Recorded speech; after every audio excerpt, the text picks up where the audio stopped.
G'day folks, it's Rob here and welcome to this week's update vlog. This week we're going to be looking at how all the rain we had last week has affected the water levels and the pH in the aquaponics just briefly. Also give you a look at a couple of tasty harvests and a bit of a sad harvest, and introduce you to a new resident we have wandering around the patch here. So we'll hook into these two short clips and then I'll give you a bit of an update on some other stuff going on here when we're done. G'day folks, guess what? We've got ourselves some poultry. Yeah, a turkey down there. Well, it's actually a native bush turkey.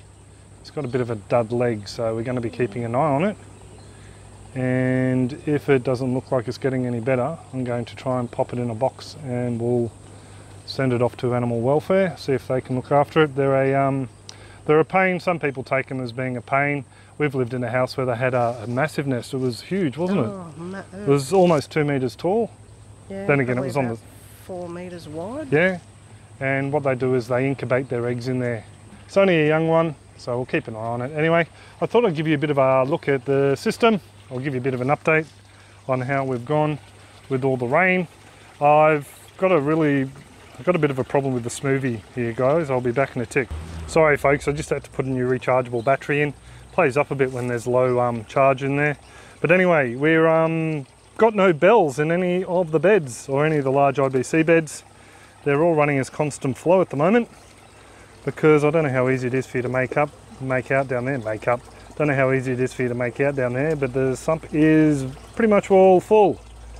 And if we have any more rain, it's going to just continually overflow. So I figured I'll try and store as much water in there as possible.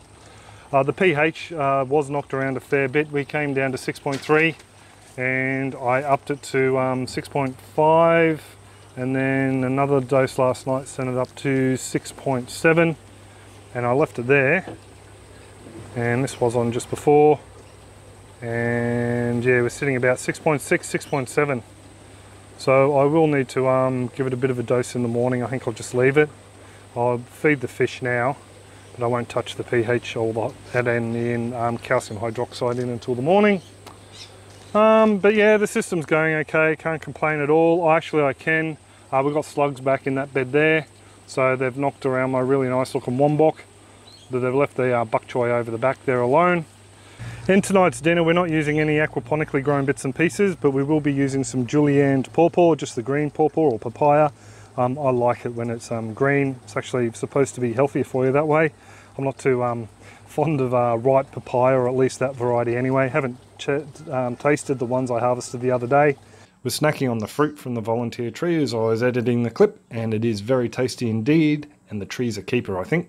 And from out the front we just got some rosellas that need to go into a bag, and some kaffir limes, and a couple of strawberries for Bea to munch on in a minute.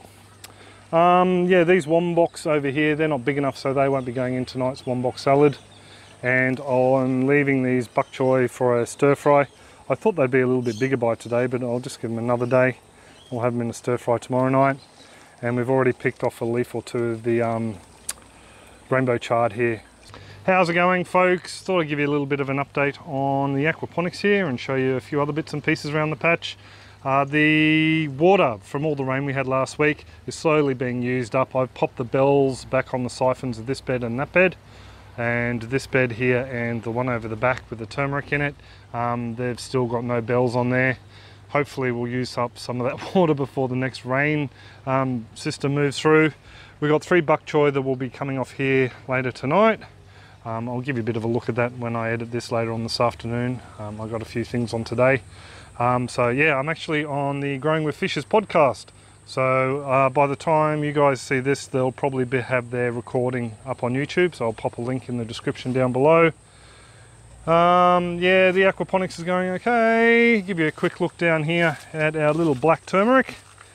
I think I may have showed this the other week, but we have a few more sprouts coming out. We've got that one there which I showed you. We have another one down here, and hopefully we might see a flower come out of this season. We'll wait and see. I think I might actually leave this in for over winter and let it sprout again next year before I pull any of it out. Just to show you, the summertime sunshine chilies are doing really well. A bit of splitting I think just due to all the wet weather.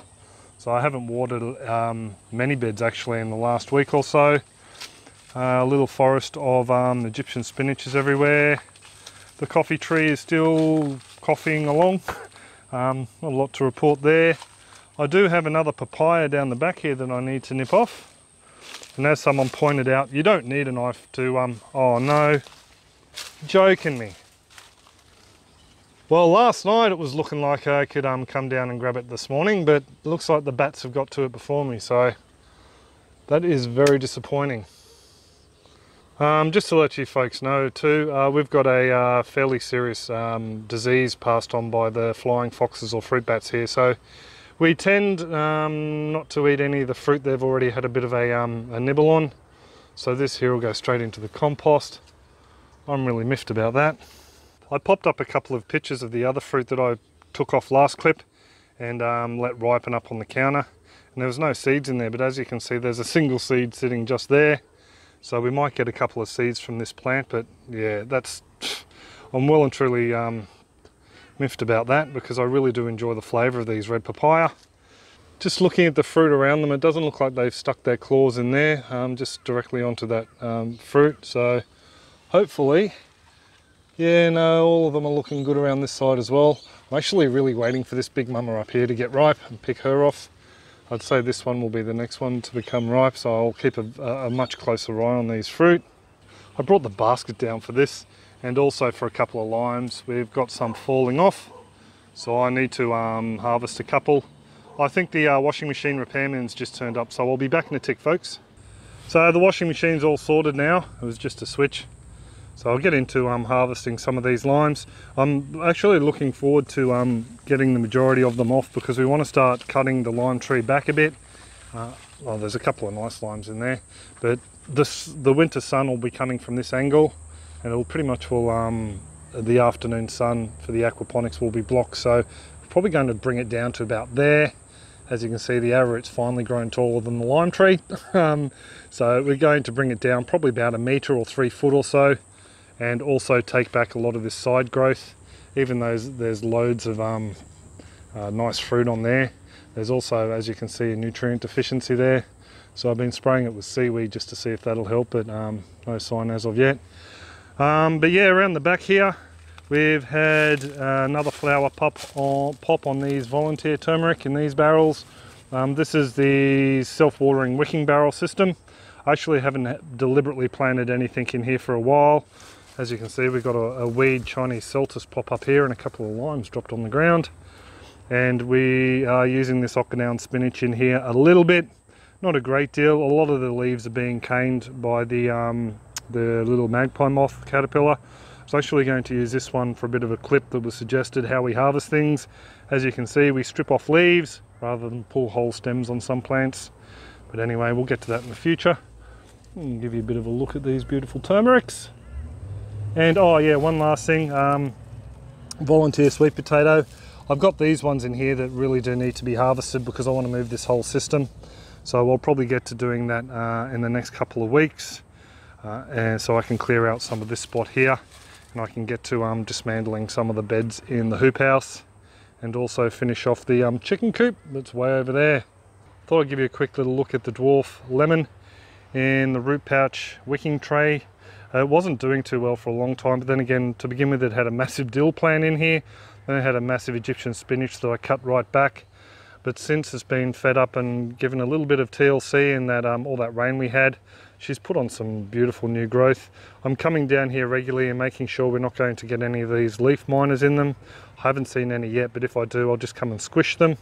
It's the easiest way to kill off the grubs and they stop damaging the leaves themselves. Anyway, I'm going to get stuck into harvesting these limes and chasing these blooming grasshoppers around. They're everywhere. Oh, there's some more Okinawan spinach that's coming through the tree here.